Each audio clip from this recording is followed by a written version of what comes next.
Game online cukup sering menjadi lahan basah bagi predator anak untuk mencari calon mangsa. Kasus terbaru, Bareskrim Polri menangkap predator seksual anak yang menggunakan modus game online Free Fire untuk mencari korban. Polisi menyebutkan predator tersebut berinisial S dan sudah melakukan kejahatan seksual kepada 11 anak perempuan di bawah umur. Para korban tersebar di berbagai wilayah, yakni Sumatera, Jawa, Kalimantan, Sulawesi hingga Papua. Polisi juga mengungkap modus operasi yang dilakukan S. Tersangka S berkenalan dengan salah satu korban bernama D melalui game online Free Fire dengan nama akun Reza. Kemudian, tersangka bermain game bersama korban lalu mulai mengobrol secara pribadi di game Free Fire kepada korban.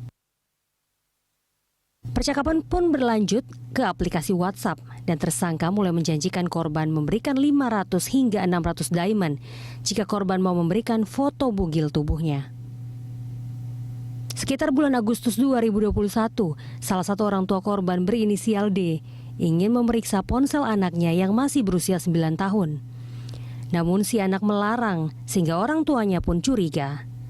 Saat ponsel anak tersebut diperiksa, orang tua menemukan video porno dan percakapan WhatsApp berkonten dewasa. Berkaca pada kasus tersebut, perlindungan namun juga pengawasan perlu dilakukan agar mencegah banyak anak menjadi korban para predator seksual. Pemirsa, game online dijadikan modus oleh predator seks anak mencari calon mangsanya. Bagaimana sebenarnya pengawasan dan perlindungan anak dari kekerasan seksual oleh pemerintah? Dan untuk membahasnya kita sudah bergabung bersama dua narasumber. Ada Komisioner KPAI, Ibu Retno Listiarti. Selamat siang Bu Retno, apa kabar? Ya, selamat siang, kabar baik Mbak Juta. Baik, dan selanjutnya kita juga telah terhubung dengan pengamat media sosial, ada Pak Hariko Wibawa Satria. Selamat siang Pak Hariko. Selamat siang, para pemirsa. Salam literasi. Salam literasi. Baik, sebelum kita memulai dialog kita siang ini, kita akan melihat beberapa informasi pemirsa. Kekerasan seksual anak tidak hanya melalui game online ternyata, tetapi modusnya memang sudah beragam. 2019 hingga 2021. Jenis kekerasan seksual dan eksploitasi pada anak ini terlihat mengalami peningkatan di masa pandemi COVID-19. Kita simak datanya.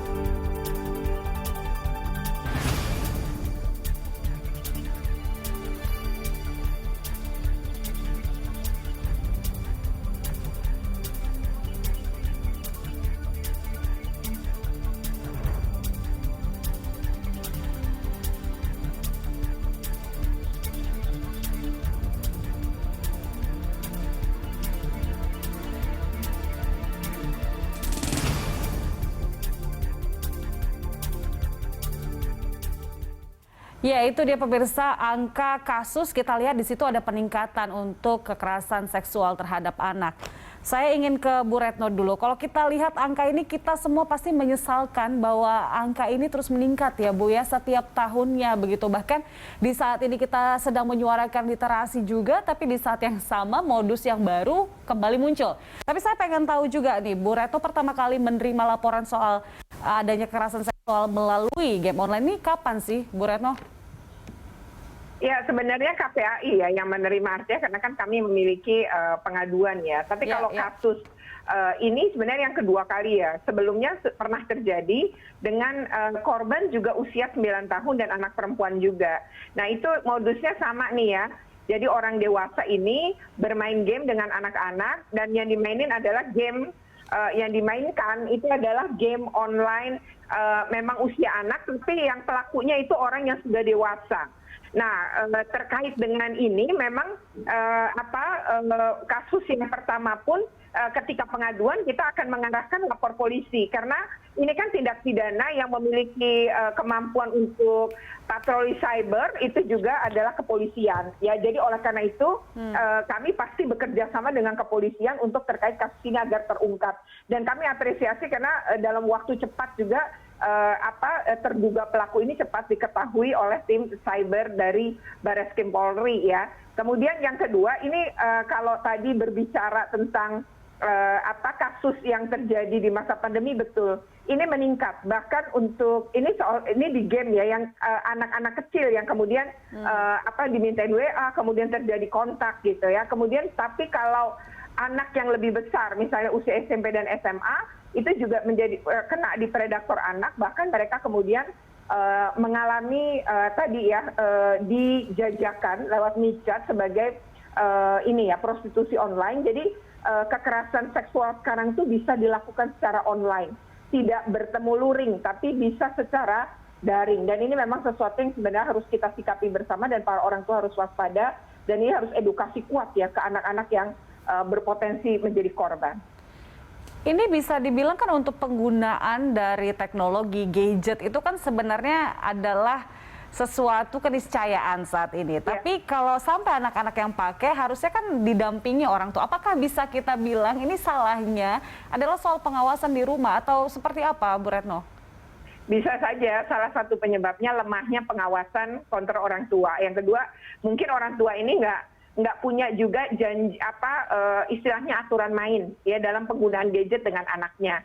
Dan yang ketiga itu bisa saja tadi tidak adanya keterbukaan, dalam arti anak ini nggak dibiasakan untuk speak up ya, untuk bicara sesuatu yang tidak nyaman bagi dia. Untuk kasus yang terbaru ini kan anak ini pertama dia menolak ya ketika dimintai fotonya dalam keadaan telanjang. Tapi kemudian dia diancam. Nah ini memang modusnya selalu gitu, diiming-imingi nggak mempan, berikutnya diancam. Nah karena ini anak masih usia di bawah 12 tahun kan mudah sekali diancam. Diancamnya adalah akun gamenya itu mau di-hack dan nggak bisa dia pakai lagi gitu. Nah dia kan mungkin senang dengan game ini, jadi khawatir kalau nggak akhirnya menuruti pelaku. Itu kan salah satu yang terungkap ya oleh kepolisian. Baik, saya ingin ke Pak Hariko. Menanggapi terkait dengan kasus ini melibatkan anak, Pak Hariko, bagaimana tanggapan Anda?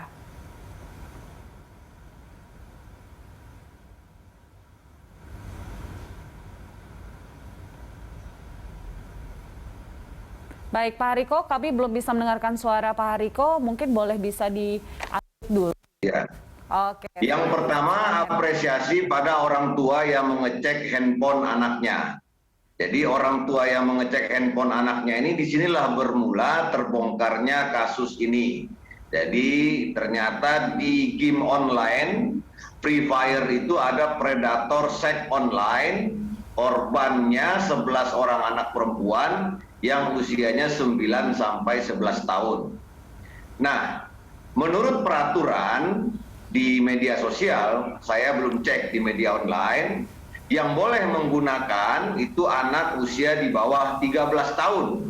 Artinya kalau anak usia 9 sampai 11 tahun sudah menggunakan media sosial, bisa kita menanyakan kepada pihak game online yang punya aplikasi, yang punya game ini, bagaimana bisa anak usia 9 sampai 11 tahun bisa bikin akun di game online itu. Itu perlu dicek ya. Nah kalau melihat data yang disampaikan tadi, sebetulnya korbannya kan bisa jadi banyak, cuma tidak semua orang tua yang mengecek handphone ini. Saya merujuk pada apa yang sering disampaikan oleh KPAI. Ya. Misalnya KPAI sering bilang untuk usia di atas 13 tahun sudah 217 orang yang menjadi korban prostitusi online. Tapi data ini tidak menunjukkan fakta sesungguhnya karena banyak yang belum melapor gitu loh. Kan begitu. Masa dengan intensitas penggunaan internet di masa pandemi ini kemudian angkanya segitu. Nah, kita masih meyakini, oleh karena itu yang pertama lewat berita satu ini kita mengimbau orang tua yang lainnya juga mengecek handphone anaknya. Yang pertama mengecek handphone anaknya, yang kedua memastikan anak usia di bawah 13 tahun tidak bermain game online atau tidak menggunakan media sosial. Ini no debat lah istilah anak sekarang. Jadi udah nggak ada lagi diskusi, udah nggak ada lagi perdebatan sama anak. Pokoknya kalau dia punya akun di game online hapus. Pokoknya kalau dia punya media sosial, usianya di bawah 13 tahun, dihapus gitu. Nah, kemudian fake account ya, fake account ini kan sering kali menjadi problem. Kalau kita lihat kronologi kejadian, si predator seks game online ini menggunakan akun palsu untuk menyamarkan identitasnya. Nah, ini juga bagaimana sebetulnya verifikasinya di game online itu, sehingga orang tanpa identitas yang jelas bisa menyamarkan akunnya, kemudian yang menjadi korban 11 anak gitu loh. Kita nggak bisa melihat 11 anak ini sebagai angka, wah kan cuma 11 anak dari jutaan anak, tapi nggak bisa dilihat begitu. Ini kan SDM, calon penerus bangsa yang sudah dirusak masa depannya, dia kan kerugian kepada bangsa Indonesia itu sendiri gitu loh. Apalagi kalau melihat iming-iming yang kalau dinominalkan jumlah uang itu nggak banyak, 100.000 rupiah. Bayangkan dengan iming-iming uang 100.000 rupiah, anak ini berani foto bugil, anak ini berani video call tanpa busana, artinya memang mudah sekali. Kalau uangnya lebih besar, misalnya 500.000, 1 juta, mungkin dia akan melakukan hal-hal yang tidak terkontrol lagi, anak-anak itu gitu loh. Saya melihat kok gampang sekali bujuk anak-anak.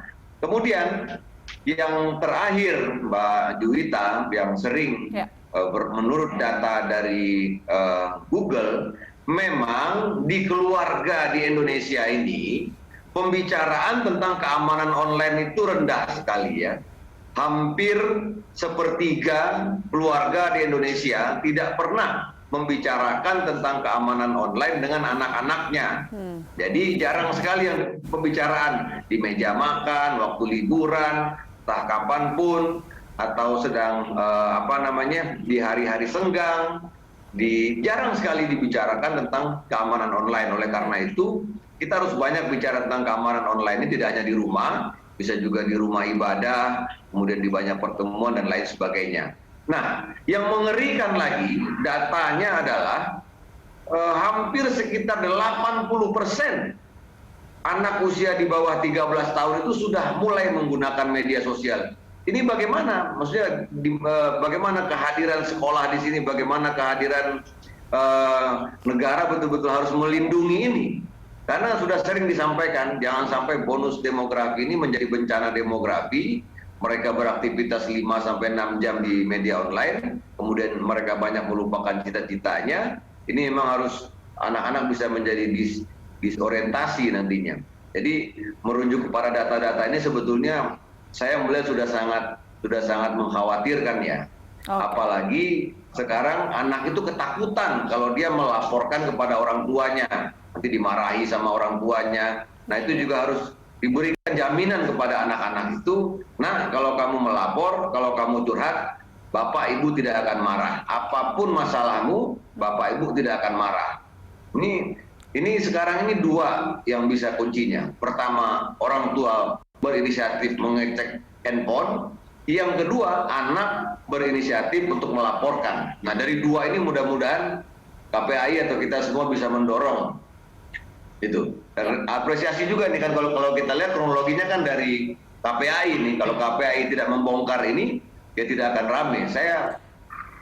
Sebaiknya kita kawal pemberitaan ini sampai sebulan ke depan, sampai benar-benar orang semuanya sadar bahwa mengecek handphone anak itu penting. Kemudian anak diberikan jaminan untuk curhat itu juga sangat penting. Gitu. Terima kasih Mbak Juwita. Jadi memang komunikasi itu sangat penting di dalam keluarga untuk bisa meningkatkan literasi itu. Saya ingin ke Bu Retno dulu. Kita tuh yang kita takuti adalah ketika anak bermain game online semacam Free Fire ini kan ada soal berantemnya gitu ya. Kemudian adiktif dan mengikuti apa yang mereka lihat, yang mereka mainkan. Tapi sekarang malah semakin luas lagi yang kita takutkan begitu adalah soal kekerasan seksual. Apakah betul, Bu, tadi Pak Riko bilang ada kemungkinan mereka tertarik karena diberikan hadiah, iming-iming berupa diamond seperti itu, ataukah memang ada hal lain yang membuat mereka saya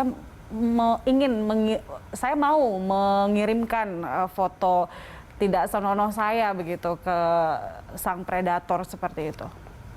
Ya kalau anak di bawah umur itu tidak ada kata suka sama suka ya. Kalaupun terkait dengan misalnya persetubuhan ataupun hal-hal yang sifatnya seperti kasus ini gitu ya. Jadi walaupun kemudian melakukan itu kan ada unsur di situ jelas ya, ada pertama iming-iming ya, tipu daya itu ya, bujuk rayu, kemudian yang kedua kan ada pemaksaan ya, kekerasan. Jadi tentu saja dalam hal ini kalau kita melihat dalam konteks kasus ini jelas ya, kalau untuk anak tidak akan ada kata suka sama suka atau sesuatu yang kerelaan itu tidak ada dalam hubungan seks. Jadi jelas ini sebuah tindakan pidana. Nah kemudian kalau kita juga merujuk gitu ya, misalnya pada peraturan perundangan yang ada di Undang-Undang Perlindungan Anak ya, maupun peraturan perundangan yang lain gitu ya, ini kan anak seksual saja mungkin mereka belum paham, karena kan usianya masih di bawah 12 tahun ya. Jadi dengan demikian ini jelas ya, bentuk yang penggunaan Undang-Undang Perlindungan Anaknya harus betul-betul ditegakkan ini, karena kasus ini ya terus berulang, dan tadi ya sudah disampaikan soal orang tua ya, memang ini tadi titik kelemahan ya. Mungkin kita juga harus belajar juga dengan beberapa negara yang juga merasa bahwa game online ini berbahaya, sehingga mereka memberikan batasan. Jadi negara hadir dengan cara membatasi. Mungkin itu kalau ngelihat efeknya udah kayak begini ya, harusnya ada ya nanti dorongan tindakan untuk pembatasan betul soal permainan game online dan pengawasannya tadi ya. Pembatasan, kemudian aturan-aturan yang jelas juga dari pemerintah ya, kalau memang sudah semakin parah, Bu Retno. Bu Retno, Pak Riko, kita masih akan lanjutkan dialog kita usai jeda berikut. Pemirsa, tetaplah bersama kami di Landstalk.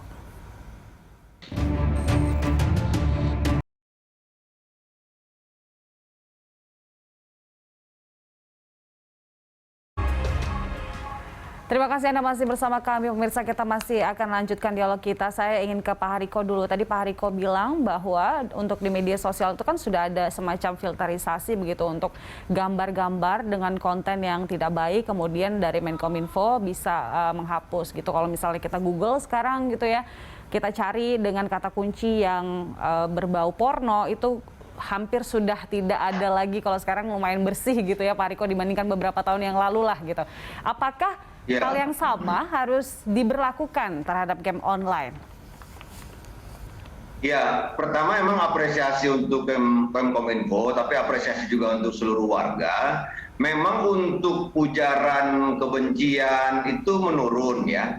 Hoax itu katakan juga menurun.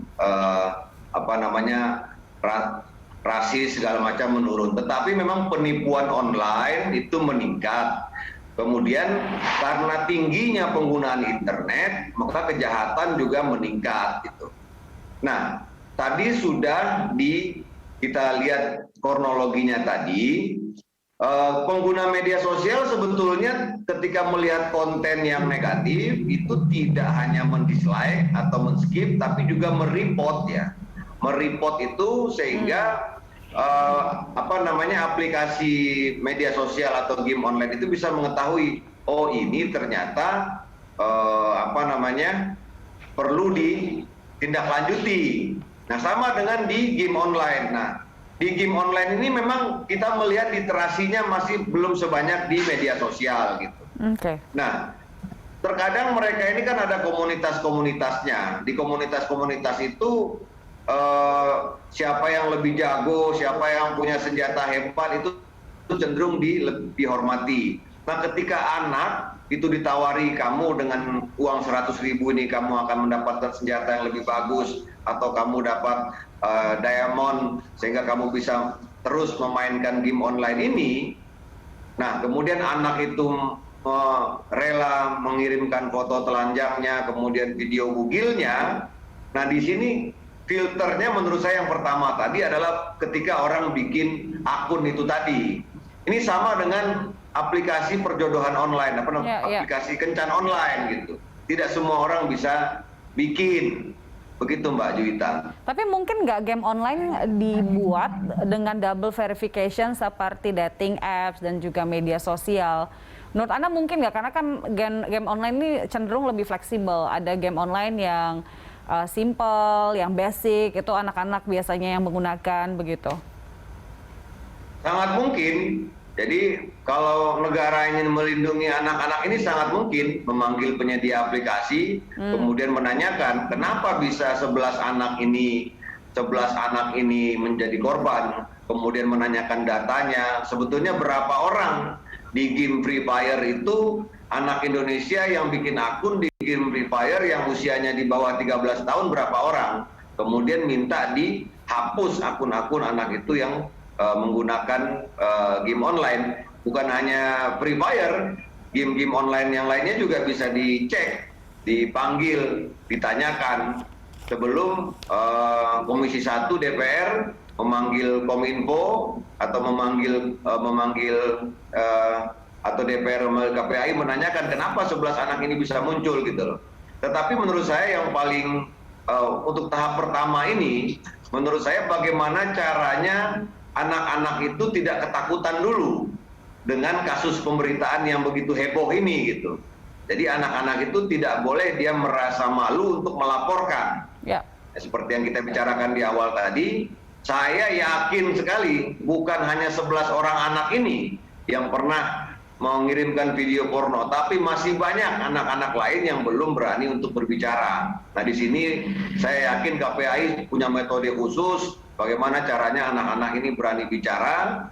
Kemudian juga harapannya juga Kemdikbud juga terlibat, kemudian di daerah tentu juga ada KPAID atau apa gitu, itu juga bisa anak-anak ini bisa bicara. Gitu. Yeah. Kontrol yang paling berat itu memang ketika sekolah diliburkan gitu ya, sekolah diliburkan di masa pandemi, kemudian aktivitas online itu meningkat.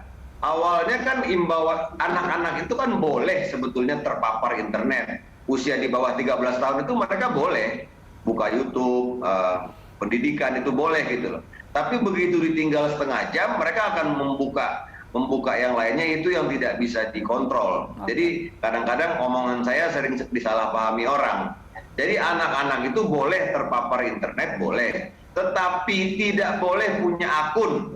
Akun itu beda dengan bermain internet. Punya akun itu maksudnya punya akun game online, punya akun media sosial. Karena media sosial itu candunya itu di interaksinya. Bayangkan anak usia di bawah 13 tahun bisa berinteraksi dengan orang dari seluruh dunia yang dia tidak tahu latar belakangnya. Dan menurut data, ketakutan orang tua setelah disurvei oleh Google itu, orang tua di Indonesia ini takut anaknya itu berinteraksi dengan orang-orang yang tidak dia kenal gitu. Nah, di situ problemnya. Nah, ini sudah menjadi keresahan di lingkungan sebetulnya. Orang tua kalau arisan pasti yang diomongin, anak saya ini gimana?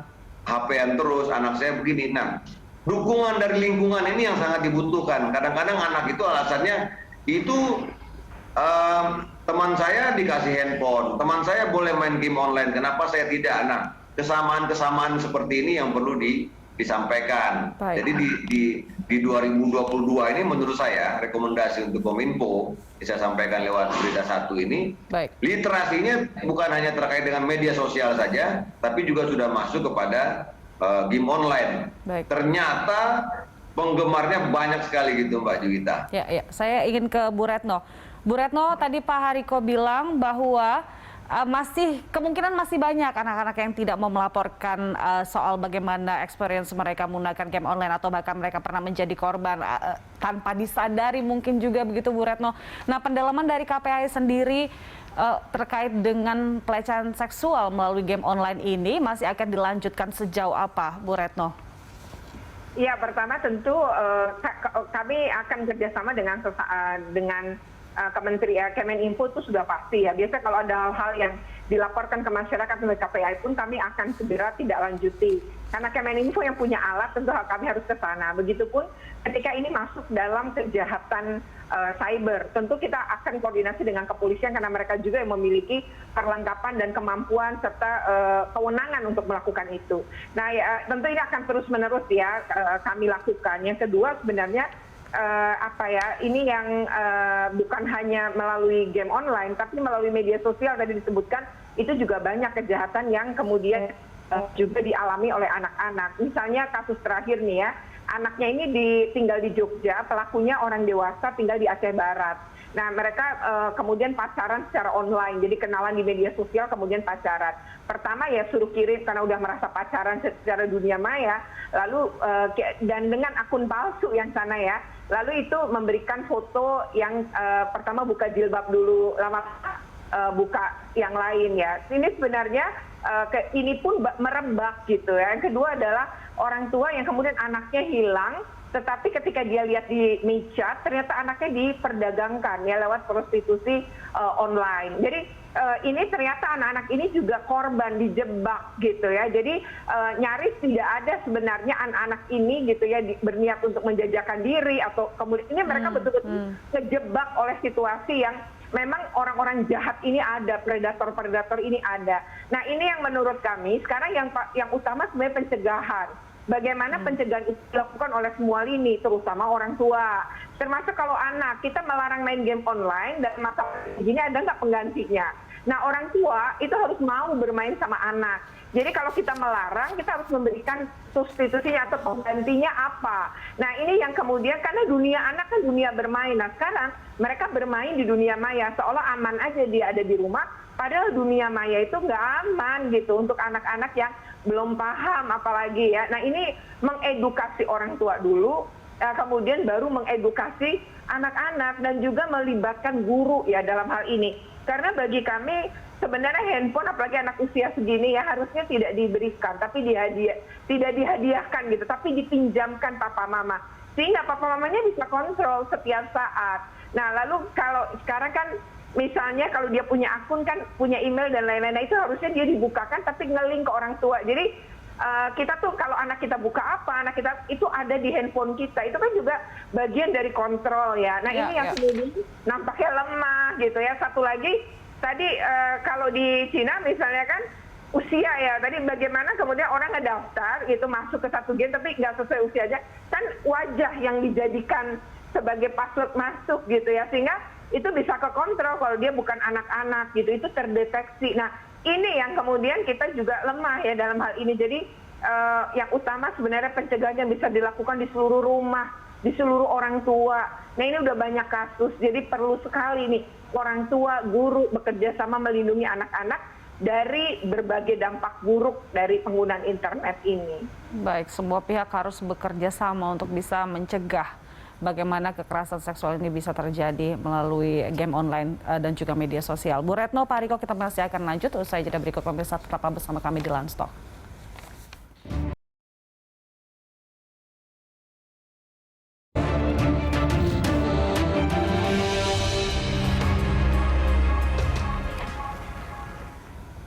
Pemirsa, kita sudah ada di segmen akhir dari dialog kita terkait dengan predator seksual melalui game online. Saya ingin ke Bu Retno dulu. Bu Retno, efek jerah kan menjadi salah satu, seharusnya ya, menjadi salah satu yang membuat setidaknya kasus seperti ini tidak terulang lagi ke depannya. Apakah hukum di Indonesia itu sudah bisa memfasilitasi penanganan pelecehan seksual seperti ini menurut Anda? Ya memang perlu ini ya peningkatan, tapi kalau polisi cyber beberapa juga membongkar lewat patroli cyber mereka gitu. Mereka juga sudah berupaya, namun soal penegakan hukum iya, apalagi soal kekerasan seksual.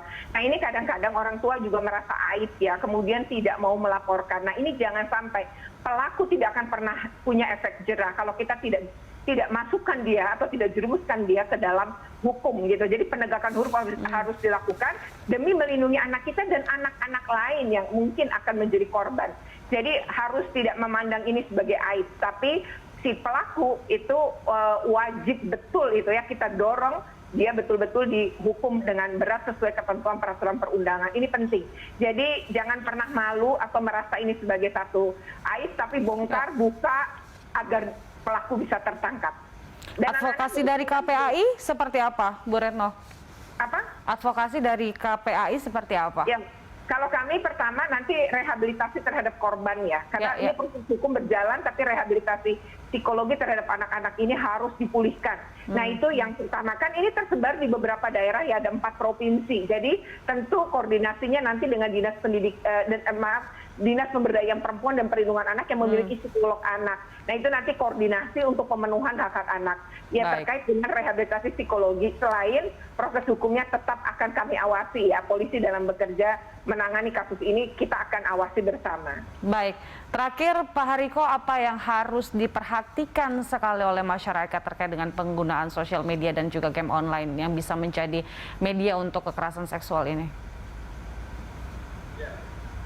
Dulu kalau orang menelpon ke rumah kita di atas jam 9 atau jam 10 malam itu dianggap kurang sopan. Gitu. Sekarang itu ada istilahnya sleep sex gitu ya, atau seksomnia gitu. Ya. Jadi ketika anak itu tidur dengan handphone, itu apa manfaatnya kan nggak jelas.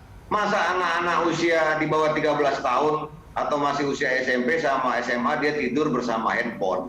Nah, saya bicara tindak lanjut ya. Jadi setelah mereka berkenalan di game online, kemudian bertukaran nomor handphone, kemudian telepon-teleponan. Nah, waktu telepon-teleponan ini yang paling aman adalah ketika jam 11 malam ke atas. Nah, ketika sudah telepon-teleponan antara si predator seks online dengan anak kita, lama ngobrol, akhirnya mereka itu terhipnotis seakan-akan mereka itu ngobrol berdua saja. Padahal itu kan online, ya kan lewat jaringan telepon. Nah, disitulah si predator online ini menghipnotis, kemudian dia bilang, ayo kamu kirimkan video bugil kamu, kirimkan foto telanjang kamu. Anak-anak ini yang di usia di bawah 13 tahun, dia tidak sadar ketika sleep sex atau seksomnia itu dia mengirimkan foto telanjangnya ataupun video bugilnya. Nah, di situ terkirim. Nah, biasanya mereka baru tersadar, wah saya nggak sadar, saya pikir saya hanya ngobrol berdua, tapi itu video udah tersebar, akhirnya menjadi sasaran pemerasan, kemudian tindak lanjutnya mereka bisa jual foto itu, bisa jual video itu, gitu. Okay. Jadi komersialisasi foto bugil dan video telanjang itu ada juga yang menampung hal-hal yang seperti itu. Jadi pesan saya, jangan sampai anak itu tidur sama handphone. Jadi ambil aja handphonenya, karena bahaya sekali. Karena waktu-waktu pengiriman video bugil itu pada malam hari, jarang di waktu terang, gitu. Orang terhipnotis gitu. Kembali lagi pengawasan dari orang tua. Pertama, pengawasan di dalam rumah sendiri itu memang harus dimaksimalkan. Kemudian pengawasan dari pemerintah juga dan pihak berwenang kita sangat butuhkan. Dan tentunya kita harapkan kasus yang baru saja terjadi ini melalui game online bisa tertangani dengan baik. Pak Hariko, Bu Retno, terima kasih telah bergabung bersama kami siang hari ini. Ya, Sehat selalu. Baik pemirsa, Terima kasih, Landstok masih akan kembali dengan informasi lainnya usai jeda berikut.